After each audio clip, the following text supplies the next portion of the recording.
लोकसभा चुनाव का शोर जोरों पर है।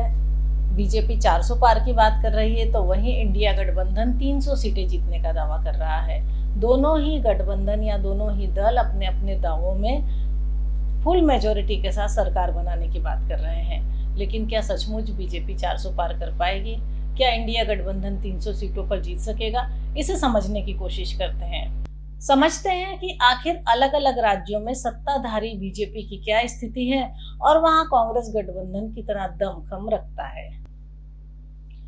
हम अपने इस खास प्रोग्राम में बताएंगे कि अलग अलग राज्यों में सत्ताधारी बीजेपी की क्या स्थिति है और कांग्रेस की क्या स्थिति है, या कहें कि इंडिया गठबंधन की क्या स्थिति है, और वहां के ग्राउंड में ऐसे कौन से मुद्दे हैं जो उन चुनाव को इफेक्ट कर रहे हैं, जो लोकसभा चुनाव में असर डाल सकते हैं। इसके लिए हम शुरुआत करेंगे दक्षिण के राज्यों से। हम बात करेंगे दक्षिण के सभी राज्यों की। हम तमिलनाडु की बात करेंगे, केरल की बात करेंगे, आंध्रा की करेंगे, तेलंगाना की करेंगे और कर्नाटक की बात करेंगे।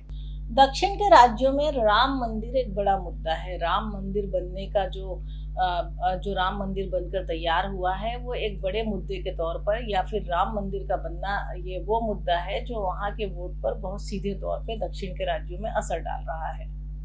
और यही कारण है कि बीजेपी के वोट शेयर में दक्षिण के राज्यों में और बढ़ोतरी हो सकती है। अगर हम 2019 की बात करें तो 2019 में भी बीजेपी ने दक्षिण के राज्यों में गेन करा था, लेकिन अब राम मंदिर का मुद्दे की बात करें तो इसके बाद ये आकलन लगाया जा रहा है कि बीजेपी का वोट शेयर दक्षिण के राज्यों में और बढ़ेगा। सबसे पहले हम कर्नाटक की बात करते हैं।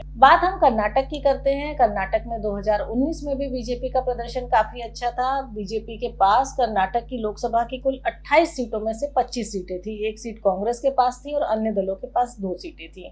इसलिए अगर कर्नाटक की बात करें तो यहाँ पर बीजेपी कुछ सीटें गंवा सकती है। हालांकि राम मंदिर का मुद्दा तो है, लेकिन गंवाने की वजह यह मानी जा रही है कि प्रसन्ना रेवन्ना के केस के बाद कहीं ना कहीं बीजेपी को उसका, या बीजेपी गठबंधन को उसका नुकसान हो सकता है। तो कर्नाटक में बीजेपी के हाथ से 1-2 सीटें जा सकती। दूसरा राज्य है तेलंगाना। तेलंगाना में लोकसभा की कुल 19 सीटें हैं और 2019 के चुनाव में बीजेपी को 4 सीटें मिली थी। कांग्रेस के खाते में 3 सीटें आई थी, तो वहीं जो स्थानीय दल है टीआरएस, जो कि अब बीआरएस है, उसे 9 सीटें मिली थी। एक एआईएमआईएम ने जीती थी। तेलंगाना में अब माना जा रहा है कि बीजेपी अपने प्रदर्शन को सुधार सकती है। तेलंगाना के चुनावी मुद्दों की बात करें तो इस बार ओवैसी की सीट पर माधवी लता ने अच्छी टक्कर दी, जिसके चलते वोटों का ध्रुवीकरण भी हुआ। इसके अलावा बीआरएस के बिखरने का भी बहुत असर सीधे तौर पर इन चुनाव में देखने को मिला है और बीजेपी और कांग्रेस के बीच सीधा मुकाबला देखा जा रहा है। तेलंगाना में शराब नीति भी एक बहुत बड़ा मुद्दा रही, क्योंकि शराब नीति के चलते मुख्यमंत्री केसीआर की बेटी के कविता और जो वहाँ की स्थानीय विधायक भी हैं उनको इस समय जो है ईडी ने गिरफ्तार कर रखा है, उनसे पूछताछ चल रही है। वहीं इस चुनाव में अनुमान है कि बीजेपी की तेलंगाना में 4 सीटों से बढ़कर बीजेपी यहाँ कम से कम 2 से 3 सीटों पर अपनी बढ़त ले सकती है। अब आंध्र प्रदेश की बात करते हैं। आंध्र प्रदेश में लोकसभा की कुल 25 सीटें हैं। इन सीटों पर स्थानीय पार्टियों ने ही जीत हासिल करी। इनमें से 2019 में वाईएसआरसीपी को 22 सीटें मिली। टीडीपी के खाते में केवल 3 सीटें आई। यहाँ बीजेपी और कांग्रेस दोनों दलों का खाता नहीं खुला। इस राज्य में जो स्थानीय मुद्दे हैं, जिनमें रेड्डी सरकार के खिलाफ एंटी इनकम्बेंसी है। हालांकि लोकसभा के चुनाव है, लेकिन स्थानीय सरकार की एंटी इनकम्बेंसी है, क्योंकि इन चुनाव में भी स्थानीय दल वहां पर बीजेपी और कांग्रेस जो मुख्य राजनीतिक पार्टी है उन पर ज्यादा हावी होते हैं। इसलिए कहा जा सकता है कि जो सरकार के खिलाफ एंटी इनकम्बेंसी है उसका असर भी इन चुनाव में देखने को मिल सकता है, जो वहां की राज्य सरकार के खिलाफ है। यहाँ बीजेपी ने अब चंद्रबाबू नायडू की टीडीपी के साथ गठबंधन किया है। तो बीजेपी, टीडीपी और जनसेना, इन 3 पार्टियों का जो है गठबंधन है और ये तीनों मिलकर चुनाव लड़ रही हैं। तो ऐसा बताया जा रहा है कि आंध्रा में चूंकि स्थानीय सरकार की एंटी इनकम्बेंसी है तो बीजेपी का टीडीपी के साथ टाई अप है, तो इस तरह से बीजेपी का गठबंधन बेहतर प्रदर्शन कर सकता है और आंध्रा में जो है बीजेपी 4 से 5 सीटें पा सकती है।